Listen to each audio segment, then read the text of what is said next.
රුමේෂ් සුදුසුකම් ලබා ගැනීමේ වටේ එක් විසිකිරීමක් පමණයි නමුත් ඒ ප්‍රමාණවත් වුණා. මොකද හිතෙන්නේ? මේක මගේ පළවෙනි කොමන්ඩල්ස් තරගාවලිය. ඉතින් ඇත්තටම ෆුල් ඉෆෙක්ට් එකක් දැම්මේ නැහැ ත්‍රෝ එකට. නමුත් අද වින්ඩ් එක උඩ කැරගෙනවා. ගොඩක් ප්ලේස් වලට අමාරුයි අද ලොකු ත්‍රෝ එකකට යන්න. මාත් එක්ක ඉඳපු සුමේද අයියට එම පොඩ්ඩක් අමාරු වුණා උඩට එන්න. මොකද එයා ගහපු ත්‍රෝස් ඔක්කොම හොඳයි. නමුත් හුලකට අහු වුණා ත්‍රෝ එක. මගෙත් අන්තිම මොහොතේ හුලකට ත්‍රෝ එක අහු වුණා. ඉතින් හෙට දිනේ බලනවා. ඉතින් උපරිම දේ කරන්න. මොකද හෙට තියෙන්නේ රෑ 8යි ගානට ඉවෙන්ට් එක මෙහි වෙලාවෙන්. රෑ 8යි ගානට සාමාන්‍ය වින් පර්සන්ටේජ් එක ටිකක් අඩුයි. ඉතින් අනිවාර්යෙන් බලනවා හෙට හොඳ දෙයක් කරන්න. මොකද මේකේ මෙඩල් එකට යන්නේක කාට මෙඩල් එකක් ඇයිද කියන එක පොඩ්ඩක් කියන්න අමාරුයි. මොකද මේක ඇවිල්ලා වින් පර්සන්ටේජ් එකත් එක්ක යන ගොඩක්ම යන්නේ.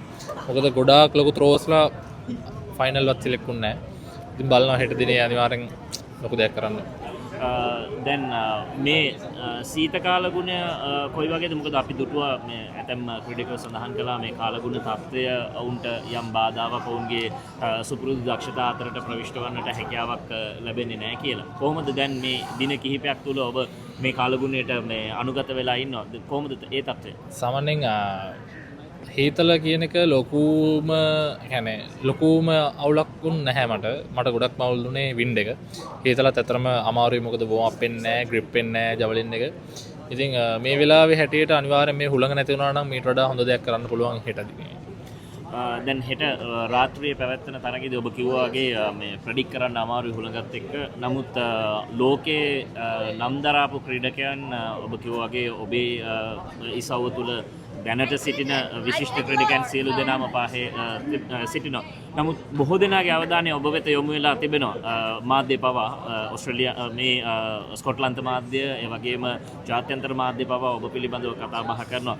එවැනි බලාපොරොත්තුවක් සියලු දෙනා තබාගෙන තිබෙද්දී එය ඔබට මානසිකව පීඩනයක්ද ශක්තියක්ද? ඒක ඇත්තටම ශක්තියක්. මොකද මට ග්‍රවුන්ඩ් එකට ගියාට පස්සේ ලොකු චීරින් පාට් එකක් තියෙනවා දැන් ඉස්සරට වඩා.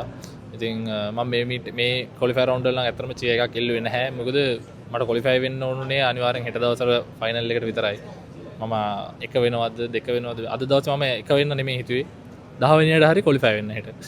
ඉතින් ඇත්තටම ස්කොට්ලන්තය අපේ ලංකාව ඉන්දියාව යෝගෙන් පකිස්ථානය ඔස්ට්‍රේලියාව වගේ ගොඩක් මාධ්‍ය වලින් මාව මේ දස් ගොඩක් විදියට ඒගොල්ලෝ මගේ ඉන්ටර්වියුස් ගන්නවා.